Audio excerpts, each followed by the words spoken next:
Se abordará el tema del circuito RLC correspondiente a la exposición planteada en el programa de la materia Mecánica Teórica, impartida por el profesor Luis Navarrete Navarrete, con la participación de los alumnos Omar Sánchez Gudiño, Alejandro Castellanos Cruz y Leonardo Alexis Murillo García.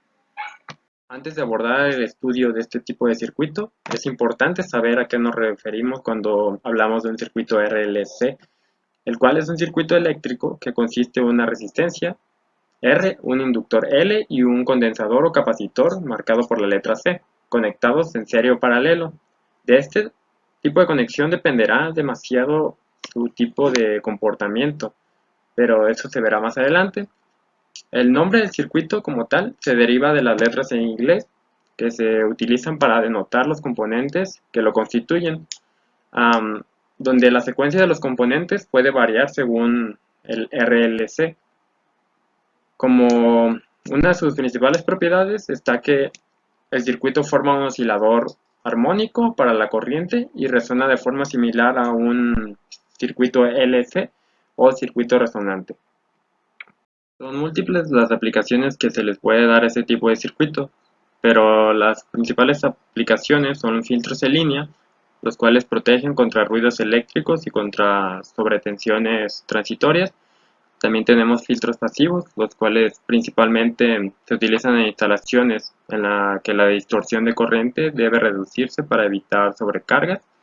También tenemos filtros híbridos, en instalaciones en las que la distorsión de tensión debe reducirse para evitar sobrecargas. Además de que también se utiliza como circuito oscilador o recibidores de radio y televisión en cuanto a su sintonización. Otro punto de suma importancia es su historia. El primer uso práctico para este tipo de circuito fue en la década de 1890. Fue utilizado en transmisores de radio de chispa, los cuales permitían que el receptor se sintonizara al transmisor.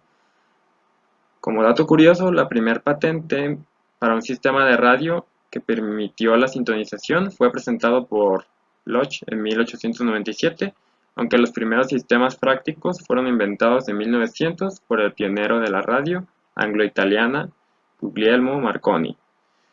Las patentes de afinación de Marconi fueron anuladas posteriormente en favor de las de Nikola Tesla por la Corte Suprema de Estados Unidos en diciembre de 1943, poco después de la muerte de Tesla. Esto nos da un punto para ver la importancia de este tipo de circuitos, ya que sin ello no existirían los radios actualmente, o en el pasado no hubiera llegado a tanto este tipo de tecnología. También es de suma importancia evaluar las diferencias que tiene con otros circuitos, como es el caso del circuito RC y RL, los cuales son conocidos como de resistencia pura, en los cuales la corriente fluye en una misma dirección, mientras que en el circuito RLC, este se convierte en una corriente oscilante que va y viene entre condensador e inductor. Es decir, que el circuito se ha hecho un circuito oscilador. Eh, una forma de explicar esto es que el gasto de energía como calor en la resistencia va amortiguando la oscilación hasta que se disipa como calor toda la energía acumulada inicialmente en el condensador y la corriente se hace cero con el paso del tiempo.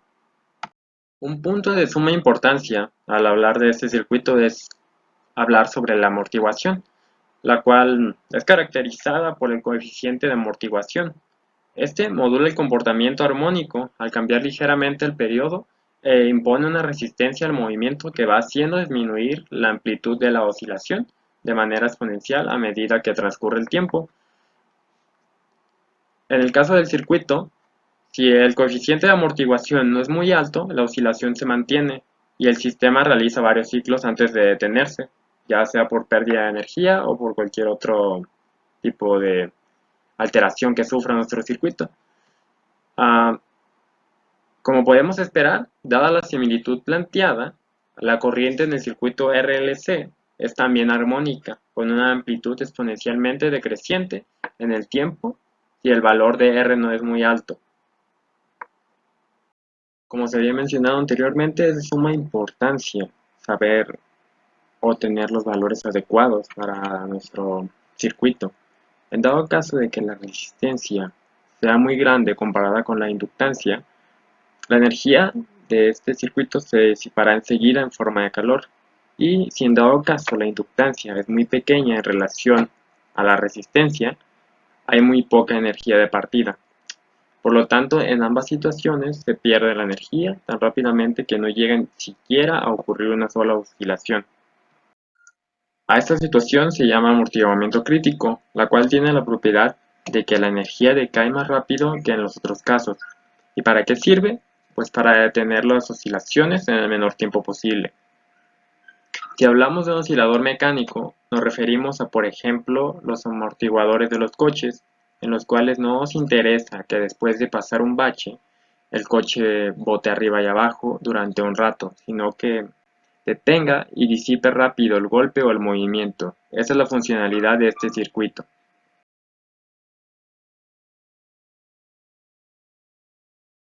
Hola, ahora es el turno de proseguir con la presentación con referente a las ecuaciones involucradas en un circuito RLC y nos vamos a centrar en un diagrama en serie. Lo vamos a dibujar para comenzar. Ponemos que tenemos este circuito. Tenemos aquí, por ejemplo, una diferencia de potencial, una resistencia con valor R, por ejemplo. Tenemos aquí una inductancia de valor L y tenemos un capacitor con capacitancia de valor C. ¿Y qué nos interesa de este circuito? Nos interesa conocer sus ecuaciones diferenciales y su función de transferencia. Además, claramente, la solución de esta ecuación diferencial. Vamos a comenzar describiendo la ecuación diferencial de este circuito, y para eso vamos a suponer que aquí tenemos una corriente I de T y un voltaje inicial con este nombre. Y para poder hacer el análisis podemos utilizar lo que son las leyes de Kirchhoff, las cuales nos dicen que la sumatoria de todas las diferencias de potenciales en un circuito cerrado es igual a cero. Entonces podemos decir que voltaje inicial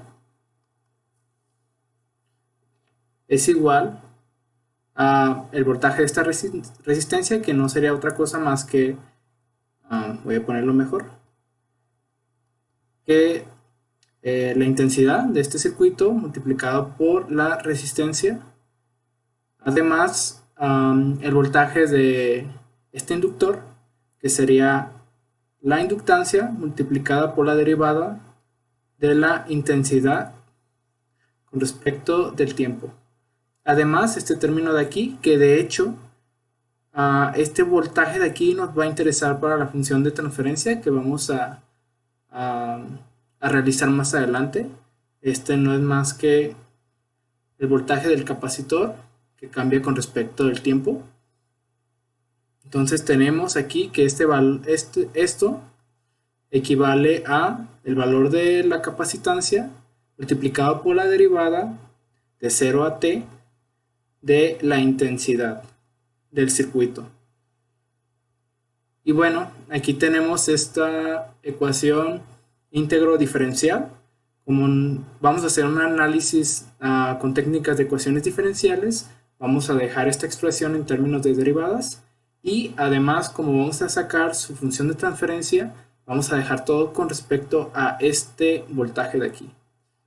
Entonces, utilizando esta relación de aquí, de hecho la voy a poner aquí abajo, tenemos el voltaje del capacitor respecto al tiempo es igual a la integral multiplicado por, de hecho aquí cometí un error, es multiplicado por 1 sobre c, entonces aquí también 1 sobre c.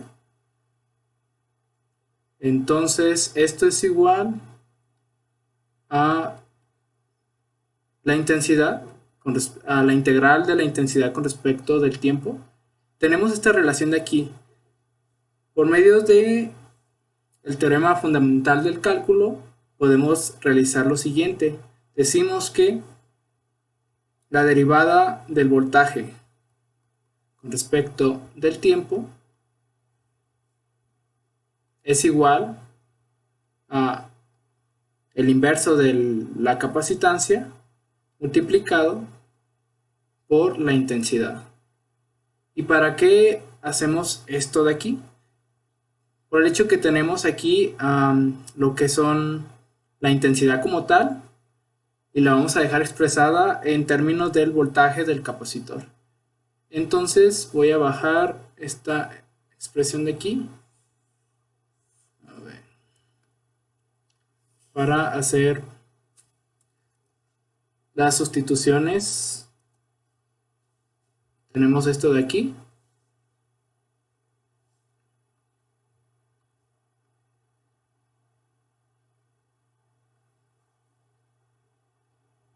Entonces lo que podemos hacer utilizando esta parte de aquí es decir que el voltaje inicial es igual a la intensidad, que en este caso viene siendo este valor de aquí, la derivada del voltaje con respecto del voltaje del capacitor con respecto al tiempo multiplicado, esto lo pasamos de este lado multiplicando. Entonces tenemos que la capacitancia y multiplicada por esta resistencia de aquí por la derivada del voltaje del capacitor con respecto al tiempo es lo mismo que la intensidad multiplicada por la resistencia. Aquí hacemos la misma sustitución, únicamente que como tenemos aquí ya una derivada, se va a volver en una derivada de segundo orden. Entonces tenemos que esto de aquí viene siendo L, este valor de aquí, la inductancia multiplicada por lo que es la capacitancia multiplicada por la segunda derivada con respecto del tiempo, pero del voltaje del capacitor. Y finalmente esto ya lo vemos, como lo vemos aquí, no es más que el voltaje del capacitor con respecto al tiempo. Entonces tenemos simplemente el voltaje del capacitor. Entonces ya tenemos todo con respecto al voltaje del capacitor. Y primero vamos a sacar su función de transferencia. Para eso vamos a realizar la transformada de Laplace de toda esta ecuación. Simplemente, y antes de hacer la operación, sería bueno recordar qué es la función de transferencia. La función de transferencia no es otra cosa más que la relación que hay de la señal de salida con respecto a la señal de entrada. Es un modelo matemático que nos ayuda a ver nuestro circuito como una caja negra y simplemente ver si tenemos en este caso un voltaje de entrada, qué voltaje de salida, que en este caso pertenece a la del capacitor, es la que vamos a obtener. Entonces proseguimos aquí, vamos a sacar la transformada de Laplace de este término de aquí. Simplemente nos queda esto de aquí y sacamos aquí las constantes y decimos que vamos a sacar la transformada de la Laplace de este término, que no es otra cosa más que la derivada, la transformada de la primera derivada del voltaje del capacitor. Y aquí tenemos la transformada de Laplace, pero de la segunda derivada del voltaje del capacitor con respecto del tiempo. Bueno, aquí me faltó ponerle el que estamos haciendo la transformada de Laplace. Y aquí simplemente lo pongo abajo. Simplemente nos queda la transformada de Laplace de este término. Entonces tenemos esto de aquí. Y bueno, vamos a comenzar sacando su transformada de Laplace. Tenemos entonces la transformada de Laplace de este término, simplemente es el voltaje inicial de S, del capacitor. No, de hecho aquí no es del capacitor, simplemente es del voltaje de entrada, entonces depende simplemente de S. Y esto de aquí, vamos a sacar RC, como son constantes, salen fuera de la transformada. Y esta parte de aquí no es otra cosa más que el voltaje del capacitor con respecto de S multiplicado por S menos sus condiciones iniciales, que sería simplemente el voltaje del capacitor evaluado en 0. Esta parte de aquí. Nos queda este término de aquí, que es la transformada de la segunda derivada. Entonces lo voy a poner aquí abajo.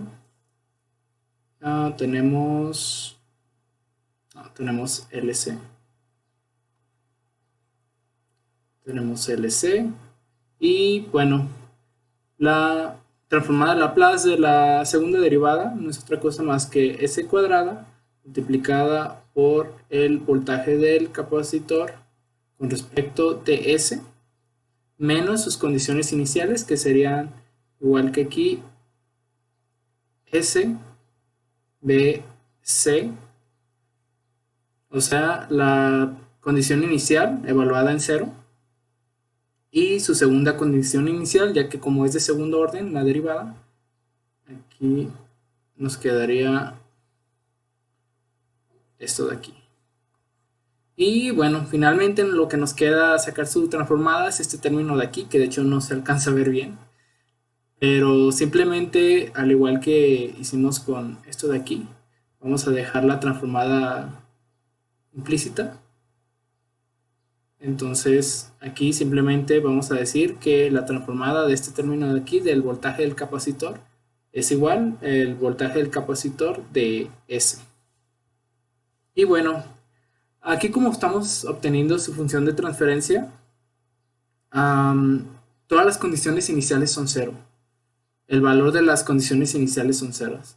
Entonces, esto de aquí y esto de aquí las podemos eliminar para simplemente tener, lo voy a bajar, nos queda finalmente voltaje inicial de S multiplicado por RC, esta parte de aquí. Y bueno, de hecho, para ahorrar tiempo, de una vez voy a factorizar lo que es este valor, que es el que nos interesa, el voltaje del capacitor. Entonces tendríamos voltaje del capacitor de S multiplicado, aquí en este caso simplemente es RCS. En el segundo término tenemos más LCC cuadrada. Y aquí simplemente por este de aquí tenemos 1.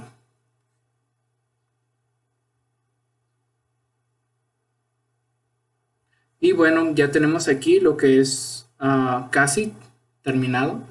Lo único que nos resta por hacer es relacionar lo que es el voltaje del capacitor, como habíamos dicho en un principio, con el voltaje de entrada.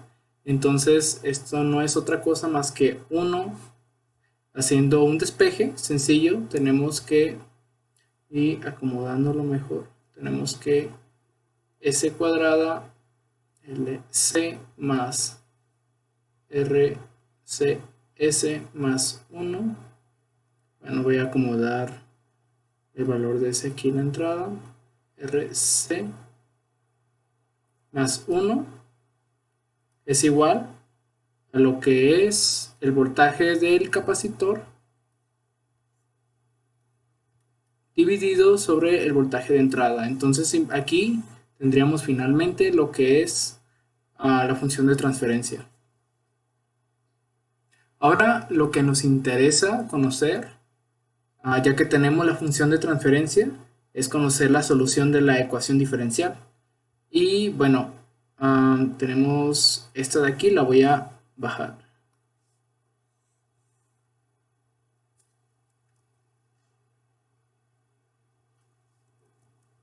Tenemos esto de aquí. Y como vemos que es de segundo orden lineal, vamos a primero sacar su ecuación característica al resolverlo por coeficientes constantes, por el método de coeficientes constantes. Y bueno, aquí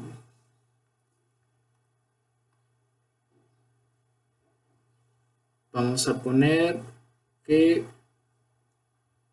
vamos a sacar su ecuación característica, entonces esto es igualado a 0.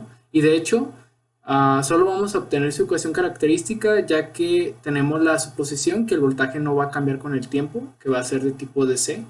Entonces nos queda esto RC, lo voy a acomodar de una mejor manera, de una manera más simplificada simplemente.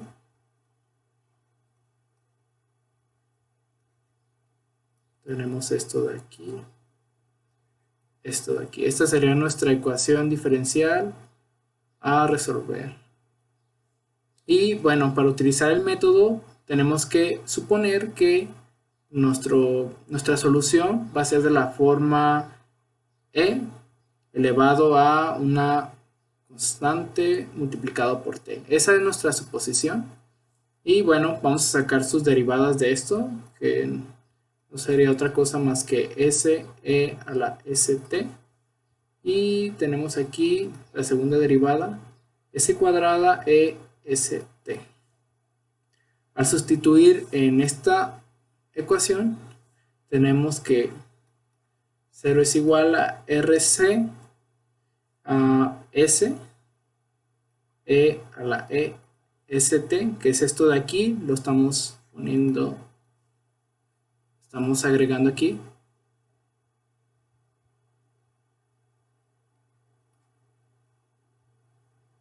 Y aquí tenemos LC.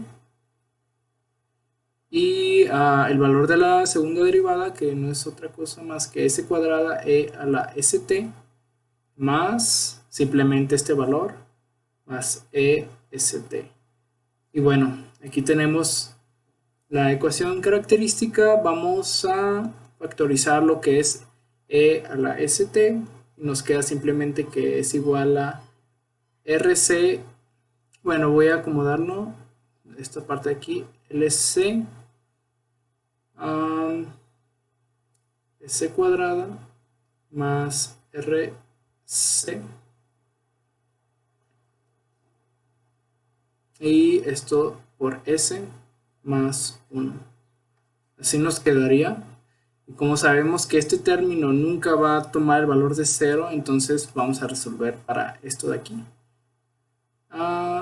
Tenemos entonces aquí, lo que voy a hacer es dejar la S sola y nos quedaría S cuadrada más RL,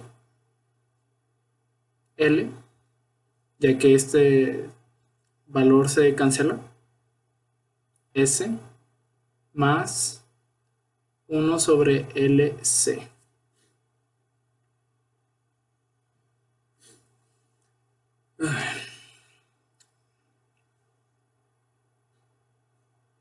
Y tenemos esto de aquí.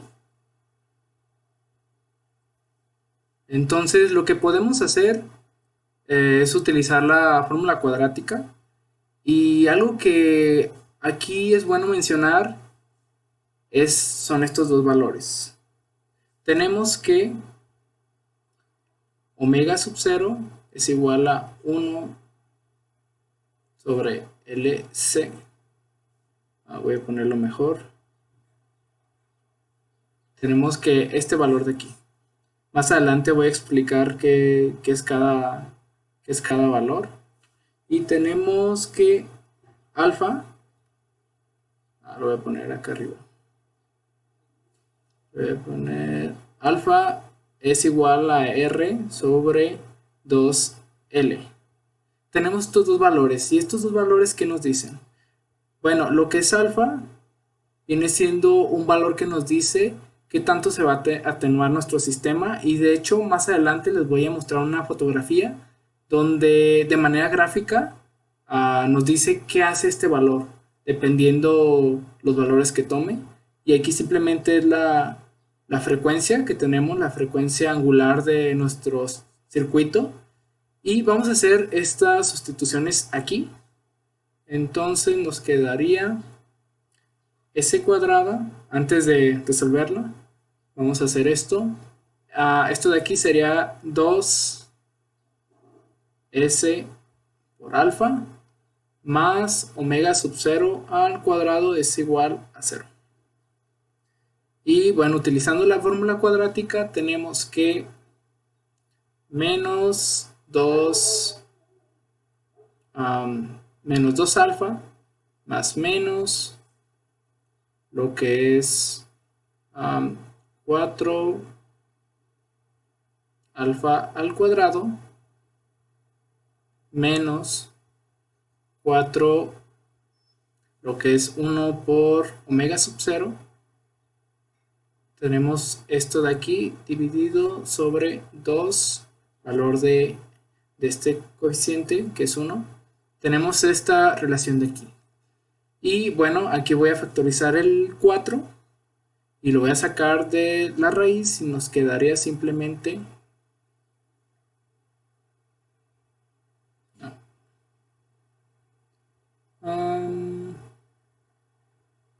nos quedaría esto de aquí. Y bueno, como todo está dividido sobre 2, esto finalmente lo voy a escribir de este lado, nos quedaría que menos alfa más menos alfa menos omega sub 0. Esta relación de aquí. Y para saber lo que es la solución de la ecuación diferencial, depende únicamente de estos valores. Y bueno, aquí les voy a mostrar esta imagen de aquí, que de hecho describe bastante bien lo que es dependiendo qué valor tome alfa, qué tipo de respuesta va a tener nuestro sistema. Entonces, si tenemos en la raíz, que es esta de aquí, si tenemos valores positivos, vamos a tener soluciones reales, por lo cual vamos a tener una respuesta sobreamortiguada, es esto de aquí. Si tenemos soluciones complejas, o sea que lo que está dentro de la raíz simplemente es negativo, vamos a tener este comportamiento, y si lo que es alfa es igual a omega sub 0, es el comportamiento que tenemos. Entonces, como vemos, lo que es la solución de la ecuación diferencial va a depender de los valores que tengamos de nuestro circuito, y vamos a obtener lo que es una respuesta distinta. Por mi parte sería todo. Hola, ¿qué tal? Buenas tardes o días, dependiendo la fecha en la que me vean y en el horario. Mi nombre es Omar Sánchez Budiño y bueno, pues yo soy parte del equipo el cual le tocó exponer el circuito RLC. Bueno, voy a hacer esto un poco rápido para que se entienda y bueno, para no alargar tanto la presentación. La parte que yo voy a exponer es prácticamente cómo resolver lo que ya mis compañeros les comentaron de qué es y cómo se resuelve. Yo lo voy a resolver con las ecuaciones que ya fueron postuladas. Bueno, primeramente hay que observar el circuito. Este circuito, bueno, yo lo saqué de un libro y de ahí pues lo digitalicé a un programa que se llama Proteus. Y bueno, podemos ver que este circuito cuenta con una fuente de voltaje de 10 volts. También podemos ver que hay 3 resistencias, R1, R2 y R3. 4, 3 y 6 ohms respectivamente cada una. También tenemos un capacitor, el cual es este de aquí. Ese capacitor, bueno, pues es de 0.02 faradios y una bobina de 0.5 henrios. También tenemos un switch, el cual, bueno, es importante porque lo utilizamos para trabajar con un poco con los estados del circuito. Y bueno, lo que se pide para este problema es encontrar I de t después de que el interruptor se abre. O sea, de que el circuito está cerrado como tal, sin embargo en un punto se abre el circuito y empieza a circular la corriente por él. Supóngase que en T0 menos, o sea, antes de que se abra el circuito alcanza su estado estable. Esto del estado estable es bastante interesante. Si nosotros tenemos un circuito estable, esta parte de aquí se convierte prácticamente como si tuviéramos un circuito abierto. Esto de aquí. Y esta parte de la bobina se convierte prácticamente en un corto, o sea, por aquí hay resistencia. De esa manera, nosotros obtenemos una resistencia en serie total de 10 ohms en general, al pasar la corriente por aquí. Y bueno, eso es importante porque para resolver cualquier tipo de problema que en él haya ecuaciones diferenciales, pues tenemos que sacar ciertas condiciones iniciales, que de hecho aquí dice, para analizar este circuito, cuando está cerrado, primero debemos de contemplar ciertas condiciones iniciales. Algo que me faltó mencionar al inicio es que como este circuito tiene una bobina y un capacitor, hablando ya en matemáticas, pues esto es de segundo orden, o sea, sé que es un circuito el cual tiene pues dos derivadas en él, o viéndolo de otra manera, una ecuación diferencial de segundo orden también. Bueno, como les había comentado, al cerrar este circuito como tal, obtengo una resistencia en serie total de 6 ohms, porque este circuito queda abierto, esta parte de aquí, y pues como yo tengo un voltaje de 10 voltios, al obtener la intensidad en cero, yo obtengo 1 ampere como intensidad pues total, cuando la intensidad vale cero. Ahora, ¿qué caída de tensión tengo yo en este capacitor? Bueno, pues usando análisis de circuitos, yo sé que este capacitor tendrá el mismo voltaje o la misma caída de tensión que esta resistencia. Es decir, la resistencia por la intensidad. Y como sabemos que la resistencia es de 6 y la intensidad es de 1, 1 por 6, pues me da como resultado 6. Y esos son 6 voltios. Perfecto. Eso pues ya quedó claro, que son las condiciones iniciales. Posteriormente lo vamos a utilizar. Ahora veamos el circuito.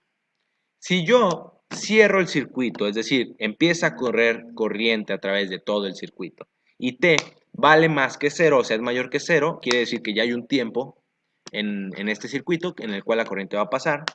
Hay que analizar entonces este apartado del circuito, el cual dice que, bueno, nosotros sabemos que este es un circuito en serie, este es un circuito de segundo orden. La resistencia total de esta parte del circuito es de 9 ohms, ya no es de 10, ya estamos contemplando solo esta de 3 y esta de 6. La capacitancia total es de 0.02 y la inductancia total es de 0.5 henrios. La capacitancia faradios. Bueno, ya con este análisis que tenemos de nosotros en esta parte de aquí, vamos a generar otro pequeño análisis. Esto es para saber qué tipo de circuito tenemos. Como lo mencionó el compañero Alexis, nosotros tenemos tres maneras para encontrar este circuito, la cual es sobreamortiguado, críticamente amortiguado y subamortiguado. No voy a entrar mucho en detalle porque pues ya lo mencionó el compañero Alexis. Bueno, para saber cuál de estos tres es mi circuito, yo debo de analizar estas tres inecuaciones, la cual dice que si alfa es mayor que omega sub 0, yo tengo un circuito sobreamortiguado. Si alfa es igual a omega sub 0, pues tengo un circuito críticamente amortiguado. Y si alfa es menor que omega sub 0, pues yo tengo un circuito subamortiguado. Y bueno, ¿cómo yo sé cuál es mi valor de alfa o de omega sub 0? Eso lo saco en base a estas dos ecuaciones pequeñitas que tengo aquí, la cual dice que alfa es igual a la resistencia total dividido o partido por 2 veces mi inductancia. Y que omega sub 0 es igual a 1 sobre la raíz cuadrada de la inductancia multiplicada por la capacitancia. Si yo pongo valores a estas dos ecuaciones, obtengo que alfa es igual a 9 ohms partido sobre 2 por 0.5 henrios, lo cual me da como resultado 9, porque 2 por 0.5 es 1, entre 9, bueno, pues eso. Y omega sub 0 es igual al recíproco de la raíz cuadrada de 0.5 multiplicado por 0.02 faradios, y como resultado me da 10. En este caso, alfa es menor que omega sub 0, y al ser menor, pues yo voy a trabajar con un circuito subamortiguado, que es este de aquí, el número 3, el caso número 3. Para ese caso, bueno, nosotros sabemos que el circuito pues que tenemos debemos encontrar entonces ahora el polinomio característico. Esto del polinomio característico ya lo explicó el compañero Alejandro, es prácticamente la ecuación diferencial característica, que si se acuerdan un poco de sus clases de ecuaciones diferenciales, pues es cuando tenemos una ecuación de segundo orden, y si queremos obtener el resultado de la ecuación o la solución general, pues es en base a una tipo ecuación de segundo grado, como si fuera una ecuación tal cual así de segundo grado con la chicharronera, podemos encontrarlo. Y bueno, en base a eso, yo aquí tengo que beta, lo vamos a nombrar así, beta es igual a menos alfa más menos la raíz cuadrada de alfa al cuadrado menos omega sub 0 al cuadrado. Vamos a ir poniendo números y tenemos luego este valor, luego este valor, luego este valor. Y luego de ahí pasamos a este valor, el cual dice que beta es igual a menos 9 más menos la raíz cuadrada de 19 multiplicado por la raíz cuadrada de menos 1. Por acá, al lado derecho, yo les puse una igualdad, la cual dice que la raíz cuadrada de menos 1 es igual a i, que es un número imaginario. Y bueno, en base a eso tenemos que beta es igual a menos 9 más menos 4.3589i. Y bueno, pues tenemos entonces nosotros 2 porque es más menos, o se hace para dos partes de beta. Beta 1 y beta 2, como les vamos a decir aquí, que son prácticamente esta parte que tenemos aquí. Perfecto. Ahora vamos a pasar a la solución general de esta ecuación para el circuito, la cual dice que I de t es igual a una constante multiplicado por la exponencial elevado a beta 1 multiplicado por el tiempo más otra constante multiplicado por otra exponencial que a su vez está elevada a b2 multiplicada por el tiempo. Ahora, esta ecuación es la solución general que el compañero Alejandro pues demostró. Esta ecuación entonces es la que usamos siempre que queremos resolver nuestra ecuación diferencial. Al resolverla obtenemos esto y bueno, ya le ponemos los valores a nuestra beta 1 y beta 2 respectivamente, y al hacerlo obtenemos esta ecuación que está aquí abajo. Estoy yendo rápido para que no se entienda, perdón, para que no se alargue mucho esta presentación. Sin embargo, cualquier duda o cualquier cosa lo pueden checar a detalle, vienen todos los pasos aquí explícitos. Sabemos que las exponenciales complejas las podemos cambiar a senos y cosenos. De hecho, yo aquí les puse, en base a la fórmula de Euler, que una exponencial compleja es igual al ángulo multiplicado por el número imaginario, y eso es igual al coseno del ángulo más i por el seno del ángulo. Y hablando de eso, entonces, yo cambio esta ecuación de aquí prácticamente a esta otra ecuación, que es una ecuación pues prácticamente la misma, pero hablando ya ahora no en términos de exponenciales complejas. Ahora yo estoy hablando de términos de cosenos y en términos de senos. Si yo evalúo estos valores, voy a obtener entonces constantes aquí y acá. Sabemos que una constante más otra constante o menos otra constante o dividida o multiplicada por otra constante, como resultado forzosamente tiene que darnos otra constante. Suena enredoso, pero bueno, es entendible. C1 más C2, pues lo vamos a dejar nosotros como C3. Y C2, C1 menos C2, pues como C4.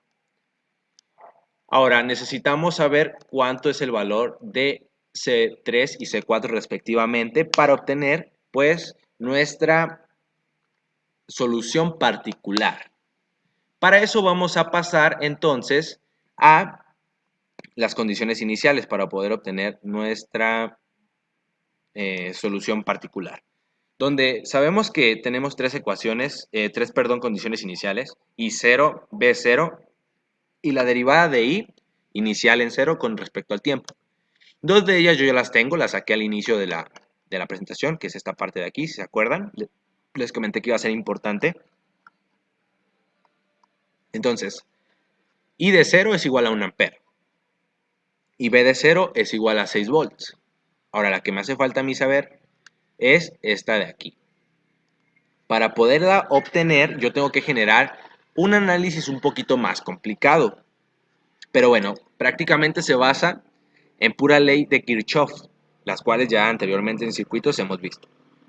Esta ley dice que las caídas de tensiones en cada parte del voltaje, o bueno, la caída en tensión en general, la suma de todas las caídas de tensión es igual a 0. Y eso es lo que tenemos aquí. La caída de tensión en la resistencia, más la caída de tensión en la bobina, más la caída de tensión en el capacitor es igual a 0. Si cambiamos esto de manera diferencial, esta ecuación de acá de arriba, de manera diferencial, obtenemos que la resistencia por la intensidad más la inductancia multiplicado por la derivada de la intensidad con respecto al tiempo más 1 sobre la capacitancia multiplicado por la integral de 0 a t de I por dt es igual a 0. Yo voy a modificar esta ecuación para dejarla en términos un poquito más entendibles, las cuales dicen que R de I0 o R multiplicado por I0 más la inductancia multiplicada por la derivada de I de 0 con respecto a dt más el voltaje en 0, eso es igual a 0. Esta ecuación de aquí arribita es igual a acá. Esto debido a que cuando tú integras 0, bueno, cuando tú integras I por un diferencial de tiempo de 0 a t, tú obtienes una tensión. Y esa tensión sabemos que es un voltaje. Entonces prácticamente tenemos esta ecuación de aquí. De esta ecuación yo puedo despejar la condición inicial que me falta, que es de I de 0, la cual se obtiene pues despejando prácticamente. Si ustedes despejan de esta ecuación de I de 0, van a obtener como tal esto que a mí me dio aquí. Y al resolver o ponerle valores a esto de aquí que sí conozco, obtengo que la derivada de I inicial con respecto al tiempo es de menos 30 amperes sobre segundo. Es esto de aquí. Por último, ya para terminar, vamos a retomar las ecuaciones para obtener el valor de nuestras constantes. Tenemos aquí la ecuación de la solución general. Perdón, aquí con esto. Bueno, tenemos aquí esta ecuación.